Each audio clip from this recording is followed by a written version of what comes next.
하고 교독하십니다.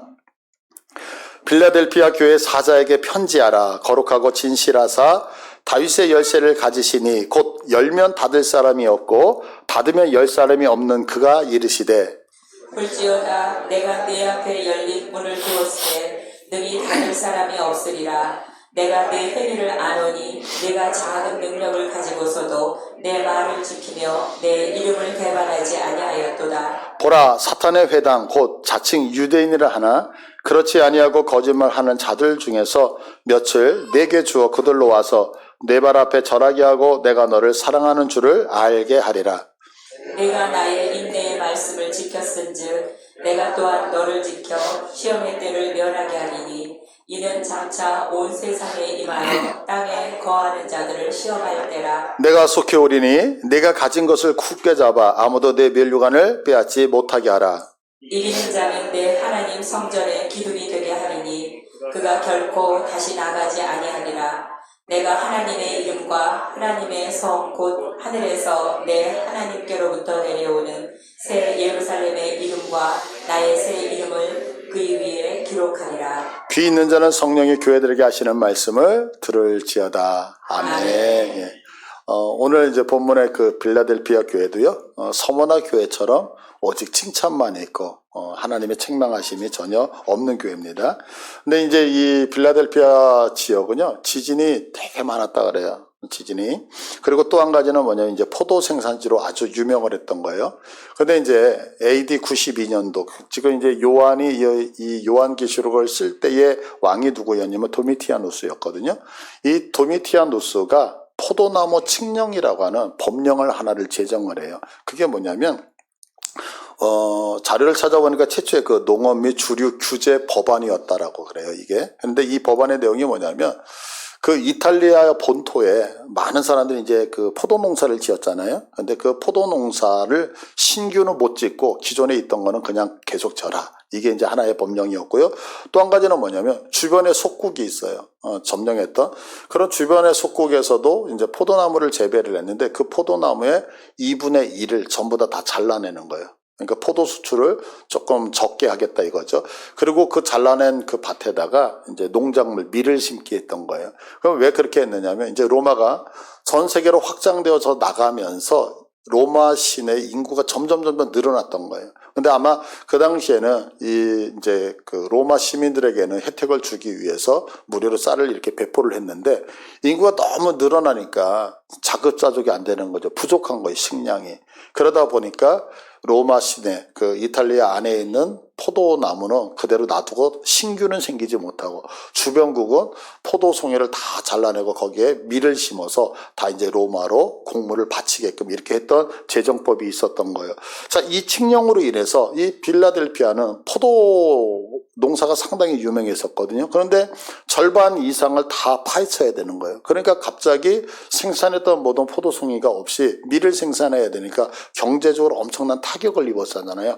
이렇게 경제적으로 타격을 입고 있는 이 상황에서 오늘 예수님께서 이 교회를 향하여 나는 이런 예수님이다라고 소개를 하는 거예요. 그게 뭐냐면 오늘 7절 말씀을 보시면 빌라델피아 교회 사자에게 편지하라. 거룩하고 진실하사. 예수님을 지금 어떻게 설명하고 있어요? 진실하다라고 얘기를 해요. 그러면 왜 진실하다고 얘기해요? 지금 도미티아누스 황제는 자기의 정권을 유지시키기 위해서 백성들이 먹고 사는 문제 상관없이 어떻게 그냥 법령으로 해서 다스리면서 내 지위를 유지시켰잖아요. 근데 예수님은 어떻게 하시겠다는 거예요? 예수님은 너희들에게 약속한 것이 있으면 신의를 저버리지 않고 나는 언제나 그 약속을 지키는 그런 예수님, 이렇게 지금 말씀하시는 거예요. 그래서 나는 도미티아누스하고 다른 누구다? 나는 거룩하고 진실한, 너희들이 신뢰할 수 있는 그런 예수님이다라고 예수님이 지금 소개를 하고 있는 거죠. 우리가 이제 신앙생활을 하다 보면 성경을 보면은요, 우리들에게 하나님께서 믿음을 많이 요구하시잖아요. 그럼 여러분들 하나님께서 왜 우리에게 믿음을 요구하실까요? 그 이유가 있어요. 그건 하나님이 일하시는 방법 때문에 그렇거든요. 세상의 모든 종교는요, 어떤 사건이 먼저 일어나요. 사건이 일어나고 그 사건을 기록을 하죠. 예를 들어서 뭐 물이 변하여 포도주가 되어 이거 기적적인 사건이에요. 그러면 그 사건이 일어나고 나서 그것을 기록으로 남긴단 말이에요. 그런데 성경은 그렇지 않아요. 성경은 우리가 너무 잘 알다시피 이 66권은 두 개로 나눠져 있죠. 구약과 신약. 그럼 구약과 신약이라는 얘기가 뭘까요?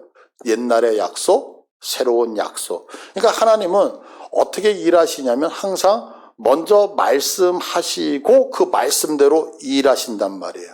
자, 그러면 말씀하신 대로 일하니까 우리들은 아직 그것이 이루어지지 않았지만 그 약속하신 말씀을 잡아야 되잖아요. 왜? 그렇게 일하시니까. 그래서 우리들에게 필요한 것이 뭐냐? 믿음이 동원되는 거거든요. 그래서 다른 종교는 나의 확신이지만 성경에서 얘기하고 있는 믿음은 나의 확신이 아니라 말씀하신 그분을 신뢰하는 것, 이것을 믿음이라고 얘기해요. 그래서 메시아가 이 땅에 오셨어요. 어떻게 오셨죠?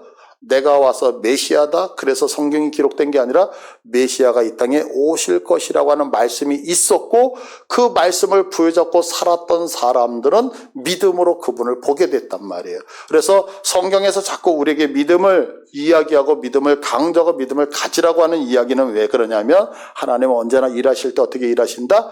말씀하시고 말씀대로 일하시기 때문에. 그래서 여러분들 이 믿음을 소유하시기를 간절히 축복을 드립니다. 그러면서 이제 계속해서 7절을 보시면 거룩하고 진실하사 다윗의 열쇠를 가지시니 곧 열면 닫을 사람 없고 닫으면 열 사람이 없는 그가. 예수님은 어떻게 소개해요? 문을 열면 닫지를 못해요. 그리고 문을 닫아버리면 누가 열지를 못하는, 마치 문지기와 같은 이런 식으로 지금 예수님을 표현하고 있어요. 그러면 왜 이런 얘기를 하고 있냐면 그 당시의 배경 때문에 그래요. 이 유대인들은 어찌 보면 상당히 보수적 사고를 갖고 있잖아요. 우리는 선민이잖아요. 그러니까 그들은 우리 외에 다른 사람은 전부 다 이방 사람이고 개 이렇게 동물 취급을 했단 말이에요. 그러니까 여기는 가장 많은 밀란이 일어났던 지역이거든요. 유대인들은요. 지금도 그렇지만 그러다 보니까 로마가 전 세계를 장악할 때에 로마가 어떤 혜택을 주지 아니하면 로마 정부를 향하여 반기를 들 수밖에 없는 지역이 유대 지역이었다고요. 그러니까 이 유대인들을 점령하기 위해서 로마 사람들은 이들에게 특권을 두 가지를 주었어요. 첫 번째, 너희들이 믿고 있는 여호와 하나님, 유대교를 인정해 주겠다. 그러니까 너희들은 로마의 신, 판신이라고 하는 로마의 신을 섬기는 게 아니라 너희들이 믿는 여호와 하나님을 섬겨라라고 하면서 종교의 자유를 준다고요. 그래서 우리가 이스라엘 백성들이 이제 로마나 이런 데 핍박을 당할 때에 너 예수 믿어 그러면 죽는 거예요. 그러나 나는 하나님을 믿어라고 하면 살아요. 왜냐하면 유대교를 인정했기 때문에 그래요. 이게 첫 번째 특권이었어요. 두 번째 특권은 뭐냐면 이들에게 유대인이라고 한다면 세금을 감면시켜줬어요. 세금을. 그러니까 이스라엘 백성들의 입장에는 너무너무 좋은 혜택이잖아요. 그런데 한번 생각해 보세요. 예수를 믿는 우리식으로 얘기하면 그리스도인들, 이 1세기의 그리스도인들의 정체성은 무엇이었느냐라고 하는 거예요. 이들은 다 어느 날 세상에 있던 사람이 예수를 믿은 게 아니었잖아요. 예수님이 유대인이었잖아요. 그러니까 이들도 다 유대 종교 안에서 예수를 믿게 됐단 말이에요. 그러니까 이들의 정체성은 뭐냐면 너 누구니? 나 유대인이야. 그런데 나는 여호와 하나님만 믿는 게 아니라 예수도 믿는 거야. 정체성이. 그러니까 이들은 예수를 믿으면서 초대교회 이 사람들은 나도 유대인이라는 생각을 다 갖고 있었단 말이에요. 그러니까 당연히 주일 예배를 드리려면 안식일날 예배를 드리려면 어디로 가게 될까요? 회당으로 가게 됐죠. 그런데 로마의 입장에서 보면 자, 로마에서는 기독교인들을 인정한 건가요? 유대교를 인정한 건가요? 유대교를 인정한 거죠. 그러면 예수님을 죽였던 정통 유대인들의 입장에서 보면 지금 예수를 믿고 있는 유대인들은 이단이잖아요. 그러면 로마가 그 사실을 알면 저 이단들 때문에 유대인들에게 주었던 종교의 자유, 유대인들에게 주었던 세금이라고 하는 혜택이 박탈당할 수 있는 위험성이 있거든요. 그러니까 유대 종교사들이 어느 날 회당의 문을 딱 닫아버렸어요. 그래서 우리와 같이 예배를 드리러 왔는데 문을 딱 닫았어요. 왜 닫았어? 너희들은 이단이잖아. 더 이상 우리 회당에 출입하지 못해. 이렇게 얘기를 하게 됐던 거예요. 그러니까 이 백성들 입장에서 하나님을 믿는 그리스도인들의 입장에서는 문이 닫으니까 갈 데가 있어요, 없어요? 없죠. 그래서 우리 예배 드려야 됩니다. 우리 하나님 찾아야 됩니다. 아니 니네는 이단이니까 다시는 회당에 들어오지 마. 그리고 문을 열어주지 않으니까 다 쫓겨났다고. 이렇게 쫓겨난 이들을 향하여 예수님이 뭐라고 하냐면 다윗의 열쇠를 가지시니 곧 열면 닫을 사람 없고 닫으면 열 사람이 없는 그가. 그러면서 8절에 이렇게 말씀하시죠. 볼지어다 내가 내 앞에 열린 문을 두었으니. 그러니까 지금 문이 닫혀서 예배를 드리고 싶어도 회당으로 들어가지 못하는 유대인들 입장에서 주님이 나는 누군지 아니 너희들 앞에 열린 문을 둔 예수다라고 했을 때 얼마나 큰 위로가 되었겠느냐는 거죠. 자, 우리가 이제 사용하는 말 중에서 위기라고 하는 단어가 있어요. 위기라고 하는 단어는 위험을 위자에 기의 기자를 쓰잖아요. 그러면 이 위기는 뭐냐면 어떤 위험하다는 측면이 또 하나 있고 또 하나는 어떤 결정적인 새로운 것으로 나갈 수 있는 기회라고 하는 그것이 같이 있는 합성어죠. 제가 이제 개척을 해서 목회를 하다 보니까 참 막막한 일들이 이 위기 상황이 되게 많았었어요. 어느 날 한겨울날 이렇게 그 날씨가 너무 추울 때 예배를 드리다가 갑자기 수도관이 펑 터지는 바람에 예배를 못 드리는 그런 계기가 있었다 그랬잖아요. 근데 그건 분명히 교회적으로 저에게는 위기였어요. 그런데 그런 위기 때문에 예배당을 옮기게 됐던 거거든요. 또 교회가 부흥되어져서 더 조금 넓은 예배당을 찾는데 이렇게 빈상가들이 많은데도 불구하고 교회로 사용하고 싶습니다라고 하면 추지를 않는 거예요. 그러니까 교회 입장에서는 분명히 옮겨야 될 시기고 조금 더 확장해야 되는 시기인데 어떻게 하지? 그래서 다 문이 막혀져 있을 때에 그 사람들이 주지 않아서 결국에는 오늘날 여러분들 앞에 제가 서게 되어져 있었단 말이에요.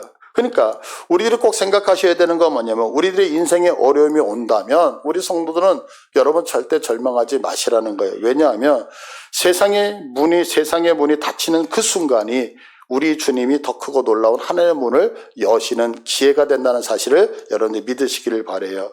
그래서요, 성도들에게 있어서 위기는요, 절망하는 시기가 아니라 성도에게 있어서 위기는 하나님을 만나는 시간이 되어지는 거예요. 꼭 하나님 만나시는 복됨 있기를 축복합니다. 자, 그러면 이렇게 이제 문을 열고 계시는 이유가 무엇이냐? 계속해서 8절을 보시면 이렇게 얘기하죠. 능히 닫을 사람이 없다. 내가 네 행위를 아노니 네가 작은 능력을 가지고서도 내 말을 지키며 내 이름을 배반하지 아니하였도다. 이렇게 얘기해요. 자, 왜 하나님이 예수님이 지금 이렇게 닫혀져 있는 그들에게 내가 너희들에게 문을 활짝 열어주겠다 얘기를 하냐면 너희가 하나님의 말씀을 지켰고 배반하지 않았기 때문에 이렇게 얘기를 해요. 자, 그러면 이제 우리는 이렇게 생각을 할 수 있어요. 그래, 하나님이 내 인생을 형통하게 해줄 수 있는 방법은 내가 하나님의 말씀을 부여잡고 열심히 살면 내가 하나님 앞에 충성하며 그러니까 나는 결단해야지 주를 위해서 살아야지 이렇게 이제 쉽게 결단할 수 있어요. 이거 틀린 말 아니에요. 그런데 여기는 잘 생각하셔야 돼요. 그건 뭐냐면 자, 지금 이 빌라델피아 성도들이 다 쫓겨났어요. 회당문이 어느 날 예배 드리러 왔어요. 우리가 이제 예배 드리러 왔는데 제 아내가 문을 딱 닫아놓고 여러분 더 이상 못 들어와요. 집에 가요. 그래가지고 다 쫓겨났어요. 그러면 여기 계시는 우리 성도님께 여쭤볼게요. 교회 문 닫혔어. 집에 가야지. 일찍 끝나서 좋다. 그리고 집에 가시겠어요? 아니면 야 우리 예배 드려야 되는데 어떻게? 그래서 장로님을 중심으로 해서 우리 어디서 예배 드릴까요? 그래서 계단에서라도 예배를 드릴까요? 안 드릴까요? 당연히 드려야 됐겠죠. 그럼 왜 드릴까요? 내가 이렇게 닫힌 문, 예배당에 못 들어갔지만 계단에 이 더운데 습기가 많고 이런데 계단에서도 예배를 드리면 우리 하나님이 와 나한테 복을 줄 거야. 그러니까 내가 그거 복을 받기 위해서 예배 드려야지 이런 생각 할까요? 안 할까요? 그런 생각 안 하고 예배를 드려. 왜 드렸을까요? 한 가지예요. 내 하나님을 찬양해야 된다는 이유는 내가 하나님을 사랑한다는 이유 하나 때문에 예배를 드렸다는 거죠. 바로 그거예요. 이들이 지금 척박한 환경에서 예배를 드렸다는 것은 결론적으로 너희가 하나님 앞에 배신하지 않고 말씀을 지켰으니까 내가 이렇게 해주겠다라고 얘기하지만 이들 상황에서는 이걸 바랬다 바라지 않았다? 바라지 않고 이들은 오직 한 가지였죠. 나 하나님 사랑하는데 우리 아버지신데 저분이 나를 구원하셨고 나를 만드셨는데 내가 지금 예배 드릴 데가 없네? 어떻게 하지? 우리 하나님 사랑하니까 우리끼리 척박한 환경 속에서라도 예배 드려야 되지 않겠어? 라고 하는 신앙의 고백을 드렸다는 거예요. 이게 바로 닫혔던 문을 활짝 여는 방법이었다는 거예요. 마태복음 6장 25절을 한번 봐보세요. 자, 그러므로 내가 너에게 이른다. 목숨을 위하여 무엇을 먹을까? 무엇을 마실까? 몸을 위하여 무엇을 입을까? 염려하지 말라. 왜냐? 목숨이 음식보다 중하지 아니하며 몸이 의복보다 중하지 않다. 이래요.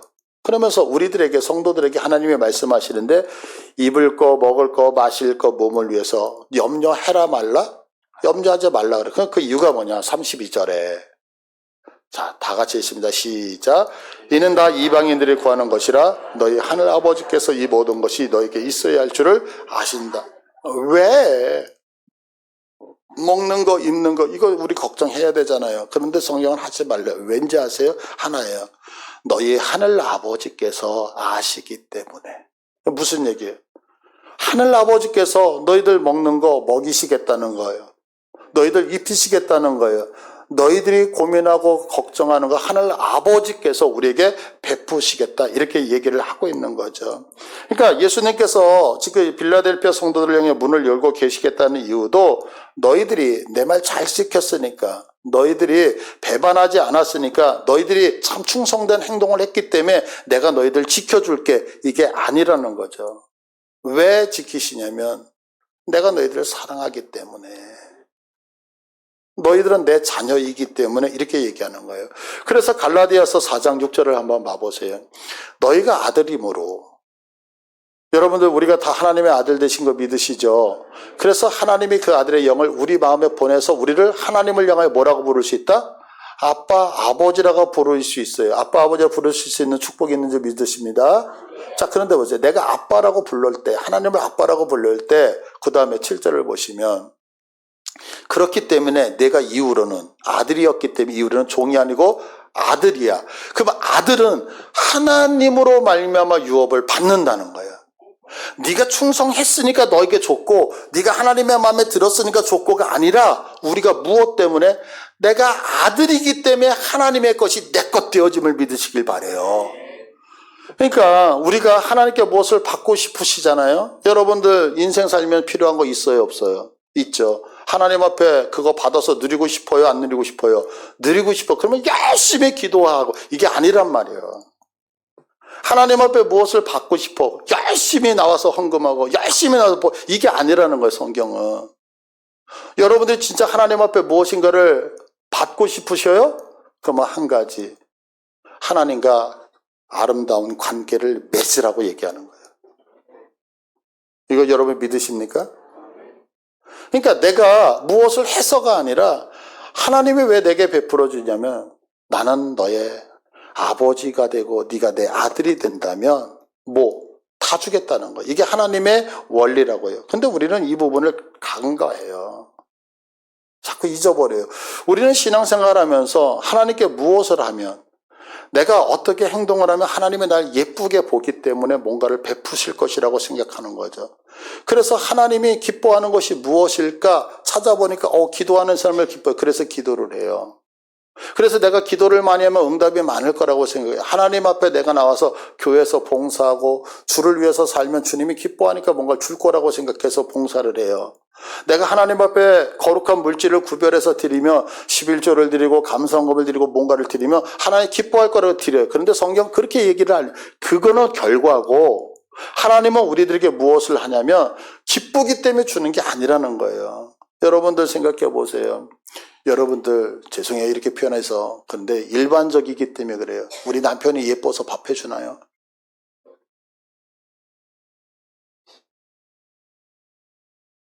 내 남편이 정말 사랑스러워서 밥 해주나요? 남편이기 때문에 해주는 경우가 많잖아요. 안 그래요? 만약에 나에게 베푼 것으로만 해준다 그러면 맨날 굶겨야죠. 그러니까 관계 때문에 해주는 거라고, 관계 때문에. 그러니까 신앙은 내가 무엇을 했다 안 했다가 아니라 그냥 내 새끼니까 예쁜 거예요. 내 새끼이기 때문에 그냥 주고 싶은 거죠. 그래서 내가 하나님의 자녀가 된다면 하나님은 나에게 베푸신다 안 베푸신다? 모든 거 다 베풀어 주시는 거예요. 그래 이제 이렇게 얘기하면 그러면 목사님 제가 이렇게 설교하고 나면 그러면 우리는 할 게 하나도 없네요. 그게 아니라 그분이 우리 아버지고 사랑하면 한다니까요. 그 다음에 한다고요. 그게 중요한 게 아니고 먼저는 관계예요. 관계. 그러니까 신앙은 뭐냐, 나와 하나님과의 관계 설정을 여러분 절대 잊으시면 된다 안 된다? 안 돼요. 왜? 그러니까 하나님이 나에게 베푸시는 이유는 잘해서가 아니라 무엇 때문에? 하나님이 나의 아버지이시기 때문에 내 인생을 책임져 주신단 말이에요. 근데 이제 우리는 신앙을 자꾸 실패하죠. 왜? 무엇을 자꾸 한다 안 한다로 따진다니까요. 그러다 보니까 자, 뭔가를 하고 싶어요. 왜? 해야지만 그분이 기뻐서 내게 뭔가를 준다고 생각하니까. 그런데 내 형편이 안 돼. 그러니까 내 형편이 안 되니까 뭐라고 얘기하면, 만약에 내가 형편만 된다면, 내게 조금 더 돈이 많으면, 물질이 많으면 하나님을 위해서 내가 한턱 쏠 텐데, 내가 시간만 좀 있으면 주님 앞에서 충성할 텐데, 우리 집 환경과 조건이 이러면 내가 주를 위해서 멋지게 살 텐데, 그래서 환경 탓을 해요. 그래서 내가 돈이 없어서 시간이 없어서 환경이 이래서 라고 그래서 못한다라고 생각해요. 근데 그렇지 않아요. 왜냐하면 이스라엘의 실패거든요. 이게 이스라엘 백성들은 생각하잖아요. 내가 왜 하나님을 사랑하지 못하는지 알아? 그거는 환경과 조건이 부족했기 때문에 사랑하지 못해라고 얘기하거든요. 그러니까 하나님께서 얘기하는 거예요. 너 물질이 있으면 진짜 하나님 사랑할 수 있니? 너 시간 많으면 하나님 사랑할 수 있니? 너 환경과 조건이 좋아진다면 너 진짜 하나님 사랑할 수 있니? 알았어. 내가 해결해 줄게. 그래서 출애굽기 16장 4절에 보세요. 그때에 여호와께서 모세에게 이르시되 보라, 내가 너희를 위하여 하늘에서 양식을 피같이 내리리니. 이게 뭐예요? 만나거든요. 그래서 백성이 나가서 일용할 것을 날마다 거둘 것이다. 뭐예요? 하나님이 물질을 쏟아 부어 주셔서 너희들 염려 근심 걱정 안 해도 돼. 근데 그 다음에 아주 중요한 얘기하죠. 그들이 내가 이렇게 환경과 조건을 다 바꿔줄 테니까 그들이 내 율법을 준행하나 아니하나 내가 시험하리라.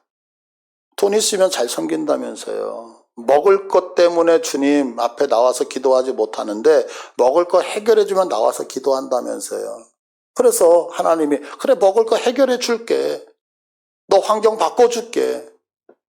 우리 가정에 내가 교회 가려고 할 때마다 우리 남편이 안 믿기 때문에 반대하기 때문에 신앙생활 못해요. 좋아. 그래서 남편 믿게 해줄게. 그래서 믿게 해준다는 거예요. 그러면 잘해야죠. 근데 우리 잘 알잖아요. 이스라엘이 성공했나요? 실패했나요? 실패했다고요. 완전히 실패했죠. 돈이 생겼는데, 건강이 생겼는데, 환경이 좋아졌는데 못하더라. 왜 그랬을까요? 신앙은 환경과 조건 때문에 아니라니까요. 왜 믿음의 생활을 제대로 못하냐? 하나님을 제대로 사랑하지 못한 하나의 마음이 없기 때문이에요. 마음이. 여러분들 인정하십니까? 그래서 보세요. 민수기 14장 22절. 내 영광과 애국과 광야에서 행한 내 이적을 보고서도, 여러분 먹을 물이 없다고 원망할 때 하나님이 반석을 깨서 물 먹여주셨잖아요. 먹을 거 없다고 불평문을 할 때 하늘에서 만나 내리셔 먹이셨잖아요. 40년 생활 동안 옷이 헤어지지 않았잖아요. 내 신발이 사그러들지 않았잖아요. 필요할 때마다 하나님이 구름 기둥과 불 기둥으로 우리를 보호하셨잖아요. 그런데 성경이 뭐라 그래요? 내 이적을 보고도 이같이 10번이나 나를 시험하고 내 목소리를 청정하지 아니한 그 사람들. 여러분들 인생을 봐보세요. 하나님 우리의 인생을 안 살펴주셨나요? 살펴주셨잖아요. 근데 지금 와가지고 우리는 뭐라고 얘기해요? 하나님 어떻게 나한테 이럴 수 있죠? 하나님이 진짜 살아계신다면 어떻게 나한테 이럴 수 있죠? 제가요, 목회를 내보니까 알겠더라고요. 제가 개척했잖아요. 개척했을 때 하나님 앞에 부르짖었어요. 주님, 나에게 한 사람만 주면, 천하보다 귀한 한 사람이 왔네요. 그랬더니 그 사람은 보이지 않아. 주여, 이제 10사람이 와야죠. 10사람이 왔네요. 주여, 여기 빈자리가 이렇게 도대체 몇 명이 오면 만족할 수 있을까요? 여러분들도 그렇죠. 하나님 나에게 요만큼만 주셨잖아요. 근데 받고 나서 주님 요거보다는 조금 더, 도대체 얼마를 주면 만족할 수 있을까요? 환경과 조건의 문제가 아니라 마음의 문제잖아요. 그래서 그 결과 어떻게 되어졌어요? 결과 23절에 내가 그들의 조상들에게 맹세한 땅을 결단코 보지 못할 것이요. 왜요? 하나님에 대해서 마음이 없는 자, 하나님이 어떻게 하시겠다는 거예요? 약속 지키지 않겠다. 그래서 나를 멸시하는 사람은 한 사람도 그것을 보지 못하리라. 이렇게 얘기하잖아요. 우리가 너무 잘 알잖아요. 가나안 땅에 못 들어가잖아요. 근데 반면에 여호수아, 우리가 잘 알다시피 민수기 14장 24절을 봐보세요. 14장 24절을 보시면 그러나 내 종 갈렙은, 그래요. 갈렙의 이름이 언급되죠. 그런데 뭐라고 말씀해요? 갈렙은 그 마음이 앞에서 얘기했던 그들과 달랐대요. 뭐가 달랐다고요? 환경이 달랐다고요? 조건이 달랐다고요? 아니요. 마음이 달랐대요. 마음이. 그럼 어떤 마음이 달랐어요? 그들은 하나님 무시했잖아요. 그들은 하나님 앞에 함부로 했잖아요. 그런데 갈렙은 하나님, 나는 하나님 사랑할래요. 나는 하나님이 최고예요. 마음이 달랐어요. 마음이 달라서 나를 온전히 따랐고 그가 갔던 땅으로 내가 그를 인도해 드리니 그의 자손이 그 땅을 차지하리라. 그러니까 환경과 조건이 바뀌어서 차지한 게 아니라 하나님을 사랑했던 갈렙은 그 땅을 차지했어요. 그런데 보세요.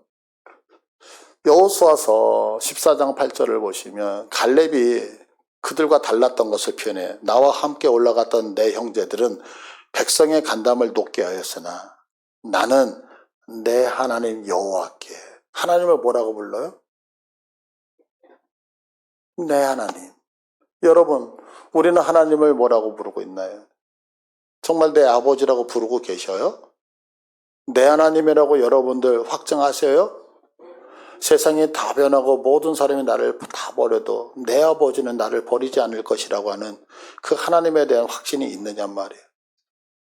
이거 만만치 않아요, 여러분. 왜 만만치 않은지 보세요. 250만 대 1이에요. 우리 세상에서 예수 믿지만 술 한잔 먹잖아요. 왜 먹을까요? 20대 1만 대도 싸우기 힘들거든요. 20명이 식당에 가서 기도하지 않고 그냥 밥 먹을 때 나 혼자 그들 앞에서 머리 숙여 기도하는 거 쉬운 거 아니거든요. 10명이 회식할 때 술잔 돌리고 있을 때 나 예수 믿는다고, 나 예수 믿기 때문에 콜라 먹고 사이다 먹겠다고, 이거 쉽지 않거든요. 근데 보세요. 250만 대 1이에요. 250만이 우리 다시 애국으로 돌아가겠다고 다 얘기하고 있을 때 갈렙은 아니다. 하나님이 이 땅을 주셨다. 왠지 알아? 그분이 내 하나님이니까. 근데 그 결과 26장 65절을 보시면 이는 여호와께서 그들에게 대해 말씀하시기를 그들이 반드시 광야에서 죽으리라 하셨음이라. 이러므로 여분의 아들 갈렙 눈의 아들 여호수아 외에는 한 사람도 남지 아니하였다. 그러니까 하나님을 인정한 사람, 왜 인정했어요? 한 가지였잖아요. 내가 하나님을 사랑했기 때문에 뭔가 아니라 그에게 하나님과의 관계가 있기 때문에 배반하지 않으니까 하나님도 뭐 하시겠다는 거야? 너 배반하지 않을 거야. 나 왜 신실하시니까요. 그래서 결국에 신명기서 1장 36절에 오직 여분의 아들 갈렙은 온전히 여호와께 순종해서 그는 그것을 볼 것이요. 무엇을 봐요? 가나안 땅, 약속의 땅 들어간다는 거죠. 또한 여호수아 14장 13절 갈렙을 위하여 축복하고 헤브론을 거기에 주어 기업을 삼게 하매 어떻게 돼요? 주신 것뿐만 아니라 더 많은 것으로 채우셨다는 거예요. 어떻게? 하나님을 사랑하는 자에게. 그러니까 우리가 하나님의 말씀을 지키지 않고 하나님 말씀 앞에 배반하는 이유는 뭐냐면 우리 시간이 없고 물질이 없고 환경과 조건이 나빠서가 아니라 딱 한 가지, 하나님과의 관계가 잘못 설정되어져 있기 때문에. 그래서 성경은 이렇게 말씀하고 있는 거예요. 신명기 30장 6절 우리 다 같이 읽을게요. 시작. 내 하나님 여호와께서 내 마음과 내 자손의 마음에 할례를 베푸사 내게 마음을 다하며 뜻을 다하여 내 하나님 여호와를 사랑하게 하사 내게 생명을 얻게 하실 것이다. 우리가 하나님 왜 제대로 못 섬긴다고요? 마음이 없어서. 그래서 내 하나님 여호와께서 뭐 하시겠다? 내 마음. 네가 낳는 너의 자손들, 그들의 마음에 뭐를 해요? 할례를 베풀어서. 할례를 베푼다는 얘기가 뭐예요? 강팍했던 내 마음을 부드럽게 해서 하나님 거부했던 그 마음을 뽑아내고 하나님을 받아들일 수 있는 마음을 해서 하나님을 어떻게 마음을 다하고 뜻을 다하여 하나님만을 사랑하게 하시겠다는 거예요. 왜? 하나님을 사랑하여 그 하나님이 나의 아버지입니다. 그 하나님이 나를 책임져 주는 구세주입니다. 하나님과의 관계가 온전해지며 모든 것을 다 공급받을 수 있게. 그래서 너희가 마음에 하나님을 사랑하게 만들어서 그래서 어떻게 내게 생명을 얻게 하시겠다. 그러니까 신앙은 환경과 조건 때문에 못하는 게 아니라 무엇이 없어서 못한다? 마음이 없어서 못한다. 그러니까 여러분 하나님과의 바른 관계 안으로만 들어가면 신앙생활 잘한다 못한다? 잘한다. 이제 신앙하면서 이제 제가 목사니까 이제 저한테 이런 상담을 많이 해요. 우리 이제 특히 이제 청년들이 이런 질문을 해요. 이제 목사님 술 해야 돼요? 말아야 돼요? 뭐 예수 믿는 사람이 술 먹으면 돼요? 안 돼? 이제 이런 질문 되게 많이 해요. 그 술, 담배의 문제를 얼마나 해결하고 싶었으면 저한테 이제 뭐 그런 질문을 하겠어요. 근데 잘 생각해 보세요. 또 이거 잘 들으셔야 되는데, 술 하면 어떻고 또 안 하면 어때요? 담배 피면 어떻고 또 뭐 안 피면 어때요? 그냥 하고 싶은 대로 해요. 하고 싶은 대로 하면 되는데, 이걸 얘기하고 싶은 거예요. 내가 진짜 하나님을 사랑하면 술 안 먹어요. 내가 진짜 하나님을 사랑하면은요, 담배를 안 펴요. 이 얘기는 무슨 얘기냐면 내가 왜 술을 담배를 이 얘기를 하고 있는가 아직 하나님과의 관계가 온전하지 않기 때문에 던지는 질문이거든요. 우리 아빠들이 담배 많이 피잖아요. 근데 이렇게 뉴스나 이런 것을 보면 아빠가 담배를 끊는 결정적인 계기가 있어요. 자녀를 낳았을 때.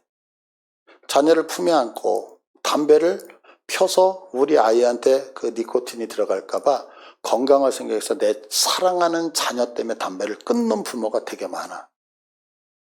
이해되시겠어요? 담배 끊기 힘들다 그러잖아요. 그런데 내 새끼를 위해서는 끊는다고요. 여러분도 생각해 보세요. 내가 사랑하는 사람이 있어요. 그런데 그 사람이 사랑하는 사람이 싫어하면 굳이 그걸 할까요, 안 할까요? 안 하죠. 그러면 여러분들 생각해 보세요. 하나님은 우리에게 술 먹기를 원하실까요? 마음껏 드세요. 담배 피기를 원하세요? 마음껏 드세요. 누가 그러잖아요. 하나님이 만약에 우리들에게 담배 피기를 원하셨으면 콧구멍을 뒤집어 놨을 거라고. 굴뚝처럼. 근데 콧구멍이 밑으로 간다는 얘기는 싫어하실 거 아니에요. 그럼 안 하는 거예요. 왜? 사랑하니까 안 하는 거예요. 또 어떤 분들은 이렇게 저한테 얘기해요. 목사님, 헌금은 얼마를 내야 됩니까? 11조를 해야 됩니까? 말아야 된다. 이런 얘기를 해요. 근데 제가 이런 말씀을 드려요. 여러분들 잘 생각해 보세요. 내가 누군가에게 축의금을 내는 거예요. 그러면 여러분들 그 축의금을 낼 때 얼마 내실래요? 얼마 내실래요? 예를 들어서 내가 길거리에서 누가 나한테 청첩장을 줬어요. 그러면 여러분들 그날 그 사람한테 축의금 내요? 안 내요? 안 내죠. 왜 안 낼까요? 관계가 없으니까. 자, 그런데 이제 예를 들어서 우리 교회에서 우리 성도님이 누가 이제 결혼식이 있고 뭐가 있어요. 그럼 축의금 낼 거 아니에요. 얼마 낼까요? 뭐 액수는 잘 모르겠지만 뭐 10만 원을 내요. 그죠? 그런데 나하고 진짜 친한 절친이 있어. 생명을 막 맞바꿀 정도로. 그럼 얼마 낼까요? 분명히 그 사람보다 조금 더 내지 않겠어요? 그럼 조금 더 나가서 내 새끼가 결혼할 때 얼마 낼 거예요? 요즘 식대값이 한 5만 원 하더라. 엄마 아빠 둘이 가니까 10만 원. 너 보너스로 그래서 11만 원 내시겠어요? 내 새끼가 결혼할 때 얼마 내실 것 같아요? 주고도 부족하다고 느껴. 왜? 사랑하니까. 그럼 하나님 앞에 여러분들 얼마 헌금하실래요? 얼마 헌금하시네요? 아무 관계 없으면 안 내시면 되죠. 뭘 그거 가지고 고민해요. 근데 하나님이 그냥 이웃집이야. 그냥 가끔 가다 이렇게 길에서 다니면서 하나님 안녕하세요. 제 주일날 잠깐 와서 인사드립니다. 그거 뭐 5만 원 내는 거겠죠. 하나님하고 조금 친해. 뭔가 하나님이 나를 도와주는 것 같고. 그럼 뭐 감사해서 한 10만 원 드리겠죠.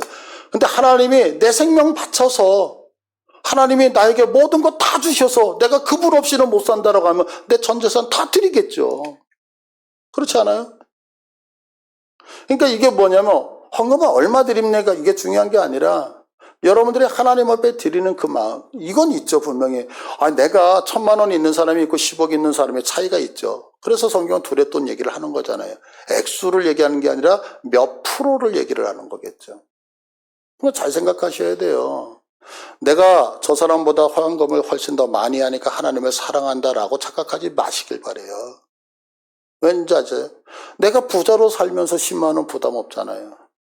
그런데 내가 정부에서 받는 돈을 살면서 10만 원을 드리는 거 어마어마한 돈이잖아요. 그러니까 얼마를 드리면 됩니까? 이거는 사랑에 비례한단 말이에요. 목사님 11조를 낼 때는요 세금을 떼고 내야 돼요. 세금을 안 떼고 원천 징수로 내야 돼요. 사랑하면 사랑하면 그러니까 척도가 뭐냐면 사랑이라는 거죠. 그러니까 진짜 사랑하잖아요. 따지지 않아요. 진짜 사랑하면 따지지 않아요. 제가 죄송해요 이런 표현에서 인생을 살아보니까 아내하고 싸울 때 사랑해서 싸우잖아요 여러분. 그러니까 싸울 때 따지더라고요. 그때 당신이 나한테 이거 안 해줬잖아. 그때는 사랑이 없어진 거예요. 그러니까 따져. 근데 사랑할 때는 안 따져. 내 지갑이 당신 지갑이고 당신 지갑은 당신 지갑이야 계속. 사랑할 때는. 그러니까 왜 따지는지 아세요? 안 사랑하니까 이미 내가 믿음이 떠나 있는 거야. 마음이 떠나 있는 거야. 그러니까 신앙은 결국 하나님과 내가 어떤 관계냐 문제이지 환경과 조건의 문제가 결코 아니다. 그러니까 여러분들 바른 신앙 하고 싶으세요? 그러면 하나님이 나의 어떤 분이신지 이 바른 관계를 설정하시기를 축복을 드립니다. 두 번째로 이제 내가 바른 신앙 하기를 원하면 뭐 하셔야냐면 인내하셔야 돼요. 참으셔야 돼요. 자, 오늘 10절을 봐보세요. 10절을 보시면 내가 나의 인내의 말씀을 지켰은즉 자, 칭찬만 있잖아요. 빌라델피아는. 근데 어떤 것을 나의 인내의 말씀을 인내하면서 지킨 것을 칭찬하셨어요. 그러면 왜 인내를 했을 때 칭찬을 받았느냐? 히브리서 12장 5절을 보니까 이렇게 말씀하고 있네요. 아들들에게 권하는 것 너에게 권면하신 말씀도 잊었도다 일렀으되 내 아들아 주의 징계하심을 경히 여기지 말며 그에게 꾸지람을 받을 때 낙심하지 말라 그래요. 자, 하나님이 나에게 야단치시고 막 징계를 낼 때 참아야 된다는. 그러면 왜 참아야 되느냐? 이유가 있어요. 6절에 보니까 이렇게 얘기하네요. 6절에 주께서 사랑하시는 자를 뭐 하신다? 징계하신다. 그러면 이게 징계한다는 게 뭐냐면 때리고 칙칙한다 이런 게 아니라 여기서 이 얘기가 뭐냐면 바꾸어 교정시킨다 이 얘기거든요. 자, 여러분들 어제 뉴스를 보니까 아주 놀라운 것이 있어요. 날이 더워가지고 서울의 청계천에서 어떤 아주머니가 멱을 감더라 라는 게 보도됐었죠. 보셨어요? 근데 제가 그걸 보면서 아주 자세하게 왜 멱을 감을까? 왜냐면 볼거리예요. 근데 만약에 제 아내가 너무 더워서 청계천에 멱을 감더라. 그러면 제가 내 아내는 미쳤구만 이러고서 뉴스를 보고 있겠어요? 가면 하겠어요. 왜 그럴까요? 사랑하면 교정시키는 거죠. 그렇지 않아요? 사랑하면 교정시키죠. 사람들한테 구설수가 오르락내리락 하는 걸 어떻게 쳐다봐요. 그러니까 성경은 뭐냐면 사랑하시는 자를 징계해요. 왜? 징계한다는 얘기는 나를 바꿔가셔요. 그 다음에 계속해서 그가 받아들이는 아들마다 그가 하나님이 받아들이는 아들마다 하나님의 아들은 어떻게 한다? 하나님이 때리시겠다는 거예요. 채찍질하시겠다는 거예요. 왜 채찍질할까요? 한 가지죠. 제가 이제 아이가 있잖아요. 아이 예배 드릴 때 다른 거 가지고는 뭐 야단을 거의 안 쳐요. 뭐 이렇게 공부를 못 하고 뭐 이래 가지고는 야단을 거의 안 쳐요. 그냥 해도 그만 안 해도 그만 이래요. 그런데 제가 용서하지 않는 게 있어요. 그게 뭐냐면 예배를 똑바로 안 드린다라고 하는 거는 엄청 야단을 쳐요. 그건 절대 그 이유가 있어요. 그건 뭐냐면 저는 여러분들 예배는 생명이잖아요. 공부는 생명 아니거든요. 그잖아요. 내가 이렇게 더운 날 에어컨 밑에서 일을 하느냐, 밖에 나가서 땀 흘려가면서 일하냐, 이런 차이는 있을 수 있겠죠. 머리를 못 쓰면은 튼튼하잖아요. 제 아이들 튼튼하잖아요. 그러니까 잘 먹여야 되는 거예요. 튼튼하게. 그래서 그 몸으로 하는데 신앙은 그게 아니거든요. 신앙은 생명이잖아요, 여러분.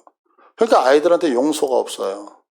그래서 언젠가도 제가 말씀드렸잖아요. 제 아이가 어느 날 제가 집 나가! 그랬더니 집을 나가셨어요. 아빠 말에 순종해서 집을 나가셨어요. 아, 놀라운 아이예요. 그런데 그 다음날 전화를 했어요. 야, 집은 나가서도 예배는 드려야지. 그랬더니 아이가 아니야. 예배 드리고 또 나갈게. 그러고서 교회를 온 거잖아요. 여러분들은 집 나간 거 모르시죠? 집을 나갔어요. 그런데 집을 나가도 예배는 드리고 나가. 이게 우리 집의 신조야. 왜 그럴까요? 잘못되면 야단치는 거죠. 고친다. 하나님이 우리를 고쳐. 그런데 보세요. 여러분, 성경에 보시면 이렇게 하시는 이유가 아들 만들어서 그릇 만들게 하신다는 거. 여러분들 아브라함이 믿음의 조상 됐잖아요. 쉽게요? 아니요. 생각해 보세요. 하나님이 갑자기 여러분에게 딱 나타나셔서 얘들아 너희들 정왕동에 친구 많니? 재산 많니? 얘 많아요. 그거 다 팔고서 저기 아프리카로 가라. 여러분들 순종하실 수 있는 분. 아브라함은 순종해서 가잖아요. 그래서 믿음의 조상이 됐잖아요. 요셉. 여러분들 아마 내가 조금이라도 억울해가지고 누구한테 몇백만 원만 띠껴도 막 화가 날 거려? 근데 요셉은 잘못한 거 하나도 없잖아요. 근데 13년 동안 형들한테 핍박받으면서 감옥에 가 있는 거잖아요. 근데 그걸 참아내요. 그러면 아마 우리가 누구한테 억울한 일 당해서 감옥 가면은 감옥 가가지고 나올 때까지 욕할걸? 근데 요셉은 어때요? 그곳에서 하나님 앞에 형통하게 그분만을 바라보면서 살았다고 얘기를 해요. 뿐만 아니라 모세가 그렇잖아요. 40년. 다윗이 그러잖아요. 40년. 그러니까 이렇게 수많은 사람들을 보면 우리는 이렇게 생각하죠. 아, 아브라함이 요셉이 모세가 다윗이 참 훌륭했다라고 하지만 훌륭하게 되기까지의 과정은 평균 40이었어요. 평균 40년. 그러니까 결국에는 이 인내는 하나님의 약속을 받아내는 그릇으로 만들었다는 거예요. 그래서 오늘 본문 10절을 보시면 하나님이 이렇게 약속하셔요. 자, 네가 나의 인내의 말씀을 지켰으니까 너를 지켜서 시험의 때를 면하게 하겠다라고 얘기해요. 그러니까 우리는 딱 생각, 그래, 내가 하나님의 말씀을 제대로 지키면 하나님도 나한테 이렇게 시험의 때, 이는 장차 온 세상에 임하여 땅에 관한 자들 시험할 때 환난과 핍박이 올 때 하나님이 나를 지키시겠지. 왜 지켜? 내가 말씀을 지켰어요. 이렇게 생각해요. 근데 아니라니까 이게 왜 아니냐면 보세요. 아까 위에서부터 쭉 얘기했잖아요. 뭘 얘기했어요? 이 빌라델피아 사람들이 왜 하나님의 말씀을 쫓겨났는데도 지켰느냐고요. 지키면 복 받는다고. 아니, 그 생각 안 했어요. 하나님을 사랑했기 때문이에요. 그러니까 나는 하나님을 너무 사랑하기 때문에 어려워도 힘들어도 이 말씀을 지키겠다. 그런데 하나님은 신실하시니까 나도 너를 사랑하기 때문에 어떤 핍박과 환난이 와도 나도 너를 보호하겠다라고 사랑으로 말씀하고 있는 거죠. 근데 잘 생각하셔야 돼요. 우리는 신앙을 자꾸 주종관계로 가.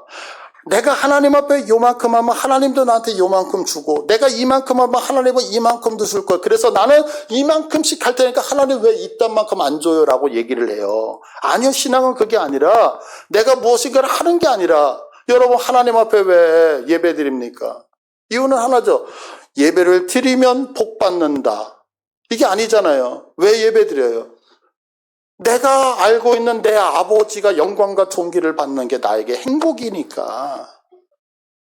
조건이 어디 있어요 거기에. 우리 아버지가 영광 받는데 내가 왜 하나님 앞에 물질을 드려요? 이 모든 게 하나님이 내게 주셨다라고 하는 하나님이 베푸신 거에 대한 감격으로 드리는 거죠. 하나님을 왜 찬양해요? 내 입술을 주고 내게 마음을 주셔 그분이 얼마나 위대한지를 찬양케 하시는 감사 때문에 하는 거죠. 그런데 그렇게 하나님 앞에 사랑을 드렸을 때 하나님도 나도 너 사랑하는데 그래서 무엇 주셨어요? 생명 주셨잖아요. 그래서 보상으로서 지킨 데가 아니라 사랑했기 때문에 지킨다라고 말씀을 하고 있는 거죠. 그래서 보세요. 11절에 보시면 이렇게 말씀해요. 내가 속해 오리니 내가 가진 것을 굳게 잡아. 뭘 굳게 잡는 거예요? 내가 하나님을 사랑하는 이 마음을 굳게 잡는 거예요. 왠지 아세요, 여러분? 마지막 때의 특징은 사랑이 사라지는 거예요. 이 가장 대표적인 게 뭐냐면 내가 배 아파서 난 내 새끼를 갖다 버려.